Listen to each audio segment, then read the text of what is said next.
First of all, a lot has been said this morning, and probably you will see something that is, it looks almost obvious, okay, because as I say, a lot has been said during the morning. How it works, let me... Okay, so first of all, who we are. So just to give, because already I shared with some of you, I'm working for Tarkett. So before to go there, maybe I say who I am.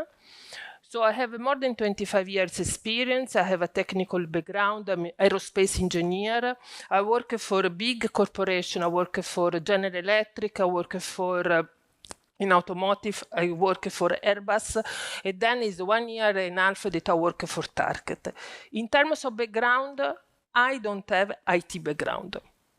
Just to make and my background I've been more lean transformation. I've been operation, I've been head of logistics, I've been head of the plant, I've been head of sales and commercial. So I have a business, allow me to say business background. Really, I joined Tarkett with the mission to make the transformation from, again, I'm in charge right now of Industry 4.0 and operational excellence, really to define the strategy and also to make the implementation.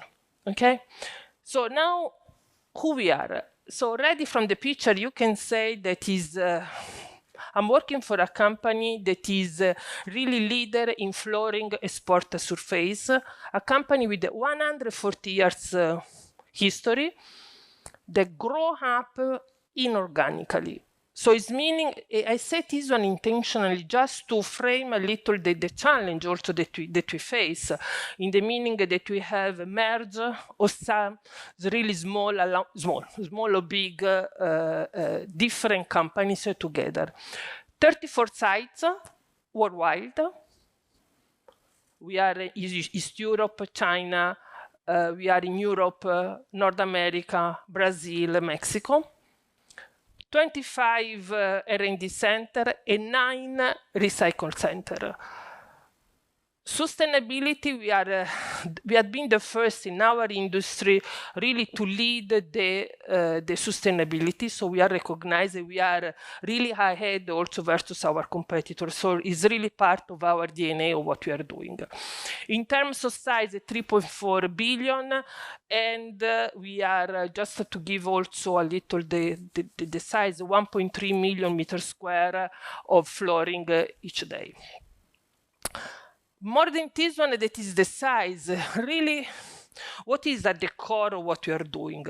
For the business where we are, what is really key, the people and the planet is at the core of what we are doing. Look where we are today. I mean, here in this room, look at the carpet. So this is what we produce. So it's extremely important, really, what we are doing and who we serve. We are in the workplace, in the healthcare, in the education, hospitality, home, sport. It's really extremely important what we produce to serve the people and to put the people at the center. We have also quite a broad product portfolio, because as you can see, excluding ceramic, we are serving all the rest. So this one is really intentional. I made it as a snapshot to give a little a frame of the challenge when we are talking to have a digital transformation for a company. I mean, I really appreciated this morning when there was a challenge starting from white paper completely. This is not at all the case because we have an important history that we need to consider. So this is also one point that is extremely important to take into account. And so one of the points that is really key from a business perspective, that you have everything that is part of the strategy, that you have one goal in mind, really to have an impact. This is the strategy that 22-25, so it's the 5-year strategy. Impact on the customer, in our team, in our planet. This is really part of everything that we are doing, including the digital transformation, is to keep this in mind. How is done? Again, for 3 pillars with something transversal, really to offer best-in-class customer experience, innovative product and service, lead with sustainability. As I say, this is really, we are ahead on this point also versus our competitor. Is really part of what we are, is completely embedded in our DNA. Transversally, really empowering high-performance teams. Intentionally, I started from that one because this is the business strategy, and let's call it the business transformation or industry 4.0 is completely embedded in that one. So we don't have something that is in parallel. It's completely embedded in this one. And so now I go a little more after this snapshot in the industry 4.0. And of course, today I'm also happy to listen, some suggestions that you may have it, also remarks, because of course we have a lot of learning and we are continuing to learn. So I'm really happy to have also your remarks and your challenges. So our approach to industry 4.0, as I say, so first of all the initiatives need to support the company strategy. So this one is almost obvious. It's not something top down. It's really because our company is strongly decentralized. So it's doesn't work, just to make it clear, doesn't work coming from top down to pretend that will be deployed. Doesn't work. So we really need to onboard. It's really extremely important that is not disconnected from the business strategy that, of course, is also embedded locally in the different site and the different plan. Create value. We talk a lot this morning about technology. It's not technology for technology, but it's really to bring the value from a business perspective. We clear target. And intentionally, really intentionally, safety is the first, because a lot of the initiatives that we made starting really from the part of the safety. Of course, ergonomics is part of the safety. That is, we put in that umbrella. Really also to onboard the people. Quality for the customer, delivery, a cost also for the customer. As you can see, intentionally, is not the main driver, the efficiency. Of course, it's embedded. So we are not crazy. We don't do this one and then you ask more people on the shop floor. That is obvious. That is embedded. But it's not the main driver. Okay, so just to make it clear. Because at a certain moment, I don't remember when, we were discussing, okay, but the senior management, how you set the priority and so on. This is what really drives us. Okay? And then the other important part, also one of the reasons why I'm in charge for both operational excellence and industry 4.0. Where do we start? We start from the most advanced site with the ambition not to leave nobody behind. That is a little an ambition. So it's meaning that, again, also this morning, we talk a lot that we need some foundation. Okay, we talk around the lean and so on, but we need a foundation. How can we talk about digital process control if we don't have a statistical process control in place? How can we think about inspection if we don't know how to inspect? So just to say something, how can we dream to have some AGV in our warehouse or to automatize the warehouse if you don't know what is the material flow? So what I say, I know that is completely basic, but it is something that probably who has experience in the shop floor, you know that sometimes there is a dream, but quite disconnected from the foundation that we have. So this is, again, something that is, let's say, the main driver for our transformation. As you can see, so pragmatically, so I know that probably is, I don't know if it's ambition or not, but this is where we are focused. So really focused, as you can see, we don't pretend to have something completely connected, because we know that we have diversified IT infrastructure, that we have a huge challenge. But what is our focus? And you can see the main driver where we are focused today.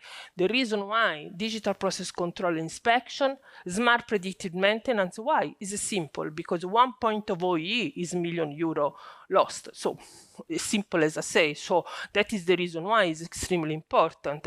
And then I process formulation, because in our, of course, you can imagine that we are leader in vinyl, and so that is around the formulation, and then you can imagine how important the material and all the formulation that is behind, also the data that are behind, the reaction, how R&D and operation needs to work together. So this is extremely important.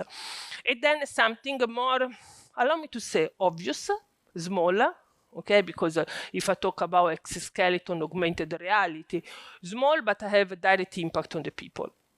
And this is also to onboard the people in our journey, okay? And then smart automation, cobot, SGV. I will show you one small, really humble point. And I'm really honest with you. Sometimes I'm the first to suggest to people to do Industry 1.0 before to dream a 4.0. Sometimes I just say, do it a simple karakuri before to dream some huge expensive solution.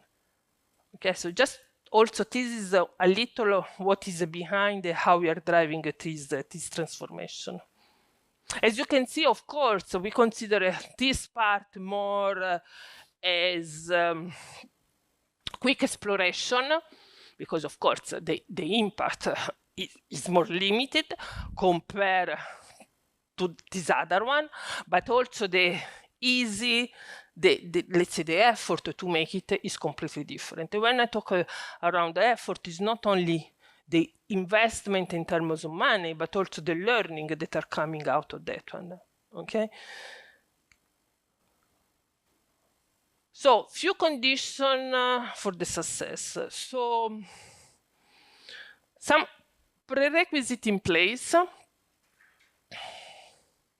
As I say, we don't do it if there is no clear saving in place. So yes, the ROI, because this is one key point. I think yes, it was you this morning you say, you know, suggest in some way also to link to this financial aspect. Because let's be honest, we don't do technology for technology. Yes, it's allowed to have some learning, but finally we need to bring some benefit out of that one, okay? So that is one of the key points. Basic in terms of lean, again, probably something that is almost obvious, it has been already said this morning. And then the other part, also we strongly encourage to have optimization before, without investment. So really optimizing before to go to this investment. And we have several learning on this part, both for digital process control, for the AGV, for the automation of the warehouse. We have, I mean, several learning where sometimes we pretend to automatize everything, but and then just we encourage the team to step back, you know, to optimize, and then we can see that the solution that can be put in place is much easier, and also in the meantime you onboard the people in the transformation. IT. I say that this is a huge challenge because, of course, our IT infrastructure is there is a lot to do. I really appreciated this morning when for the Coca-Cola we say that, okay, with the ambition to have everything connected, but sometimes is enough to have some vertical integration, because let's be honest, that is huge ambition, but some basic in terms of IT infrastructure needs to be put in place and not compromise about cybersecurity. I think this is also almost obvious for a lot of people. How we do it? A lot has been said this morning, so I think I risk to repeat a little myself here with the POC. And then also when we have done really to boost to learn, and we have several learning, and to boost the replication. And let's say where we are at the moment, we are in some solution, also small, but we have two challenges. From something that is already available, really to boost to accelerate, to scale up, and to expand that one. That is as a challenge as to continue to prove to have the POC for other solutions. So we have both of them in our, let's say, in our portfolio to manage.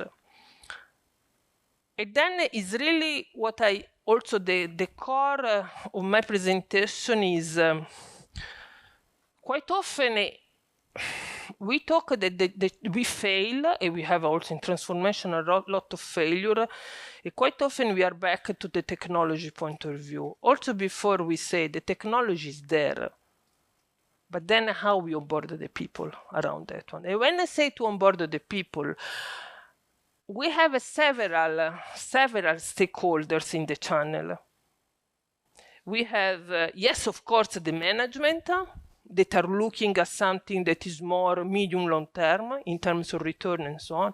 We have the middle management that quite often are pressure in the short terms, but let's never forget the operators, because they are the real people that finally make the change.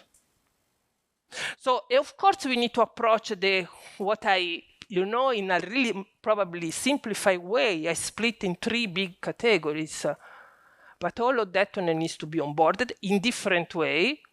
So this one is really, I always say that one part that is soft but so hard is really the communication and the change management. And that of course it looks like soft, but it's really key to onboard everyone. Again, in my particular case, with 34 sites, with the complexity of the product, the complexity of the culture, is one of the main challenges that I face every day.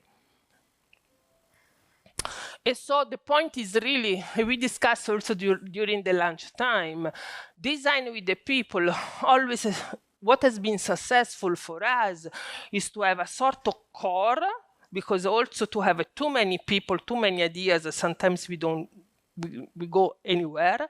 So to have a core, in some way to have a first design of the solution, and then to onboard a more, let's say, more people that can act also as ambassadors, in this one. Again, to design and to implement the solution with the people, for the people. I'll be quick in some of the few applications that probably will look like obvious, so I don't want to, because probably again I don't want to show it's really obvious, but also show sometimes our starting point in our factory where we introduce it is cobot, just to give you. And here we introduce, because we know very well, let's be honest, that we decrease dramatically the people around that workstation. But the main point where we start from ergonomical point of view, really to onboard the people. It has been the people, so for me, of course, the after, but the most important for me is this part, to show also how it has been designed, really with the operator, not only the production engineer, but also the operator, really to onboard them since the beginning. Because let's be honest, one of the first points was that there was fear around losing the job, around to have something, around them to work where they feel with limited control, okay? So this is, again, it has been done in 2 months. This is one of the parts where right now we are scaling up quite intensively. Another part is around the smart predictive maintenance. So we have our factory in Europe, the line is completely saturated. There is work 24 hours per 7 days. And really, it was around to increase the maintenance, to be more effective on that one. At one point, the OE, of course, has a huge impact. So again, nothing more to say around this part, but the main goal, it was, of course, to make more available the line, and also to move from reactive to more preventive maintenance. And of course, this one has impact also from the energy point of view. So just to say that also, even if I didn't mention intentionally at the beginning, a lot of these solutions are embedded. The sustainability aspect is completely embedded in that one. Okay. And then it is part of augmented reality. I intentionally mention not because I don't think it's a breakthrough at this stage, because I think almost everyone has, but in some way in our factory is a breakthrough for the user that is really the operator, because in some way we are in an industry where we have a big peak of work. So it's meaning that in a certain months of the year we have we onboard a lot of newcomers that are for a limited period, and it's extremely important also to onboard quick. So for us the time to onboard is money, so already also to have the training with them to accelerate that part is extremely important. On top, to be a little more modern, allow me to say how we do also some activity that are routine, like maintenance, work instruction, and so on. And so it is one that looks, again, nothing completely special, but has been one of the main points that has been also the way to start to think to the operator in a different way and start to onboard them in something that is, allow me to say, moving out from the paper to have something slightly more digital and so on. So again, this part of the change has helped a lot in terms of change management. And of course, with the two user cases, standalone that I said before, but also the assistant from remote, because as I say, we have 34 sites. We have the quarter that is in Europe. So quite often our experts in some topics are limited. So also sometimes to travel across, the other part of the world is quite challenging. So that is one part. The other part is also in several sites we work in 3-4 shift. So during also the night shift, the people can ask for support and so on. Okay.